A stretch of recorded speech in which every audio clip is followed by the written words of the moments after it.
So what about the authority of these elders? You say, Wes, I see that we've got multiple pastors. That's pretty clear. And I understand the benefits of that design, but where does the New Testament tell us what kind of authority these men have? Well, let's go and let's turn to a few verses now to show you this. Let's look at some verses that tell us what authority the elders actually have.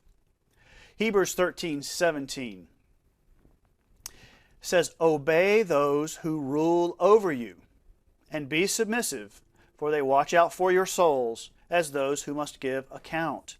Now this is written as a command.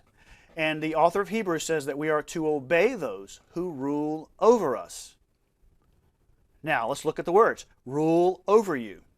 What does that mean? That means that these men that he's talking about have the authority in the church. They rule the church. That doesn't mean they're tyrants. That doesn't mean they're kings. It means at the end of the day, there is a group of men who have the final say, and we are to obey them. It even says here we are to be submissive. That means we voluntarily place ourselves under this authority of these men for our own good. And notice he says, for they watch out for your souls.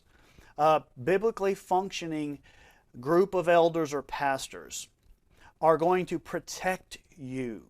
They are going to keep you going in the right direction. They are not going to let you get off the path and lead the church or yourself to destruction. We are to obey those who rule over us. 1 Thessalonians 5:12 and 13. Let's see this language again. Paul says, "And we urge you, brethren, to recognize those who labor among you." He's talking here about the elders. "And are over you in the Lord." Over you in the Lord. The elders indeed are under the Lord. The Lord is over the elders. But spiritually speaking, in terms of the ability to say, hey, this is what we're going to do, or this is not what we're going to do, the elders are over the deacons and the members. And admonish you, and to esteem them very highly in love for their work's sake. He's saying you love these men because they are your shepherds. They are taking care of you. They are looking out for you. So love them and obey them.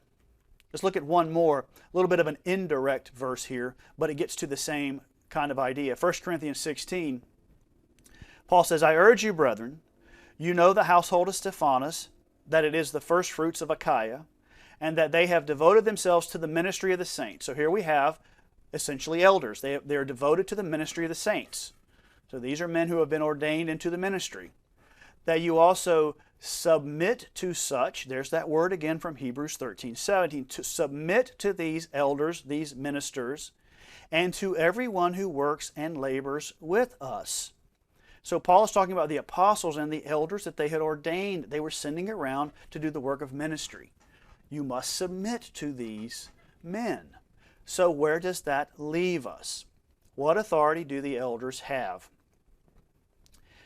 The elders have the final say over every significant spiritual issue in the church. They have the final say. Now this does not mean that the elders should not or do not seek out the counsel of the people, seek the wisdom of the people, find out where the people are, what they are thinking. It doesn't even mean that the elders shouldn't sometimes submit to the people and just say, look, the people really don't want this. Why don't we just not do this right now for their sake? That doesn't mean that. It doesn't mean they're tyrants. It doesn't mean they're kings and they get to do whatever they want. It doesn't mean that. It simply means like a wise, godly father has the final say in his family over what the family does and doesn't do. The elders as a group have the final say over every significant spiritual issue in the church.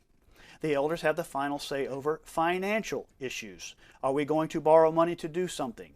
Are we going to spend money on a certain ministry? The elders ultimately have the authority to say yes or no. The elders have the right to say who teaches and who does not teach. The elders have the right to say who is disciplined and who is not disciplined. The elders have the right in everything, ultimately, to say this is what we're going to do and this is not what we're going to do. They have all of the authority, spiritually speaking, in the church.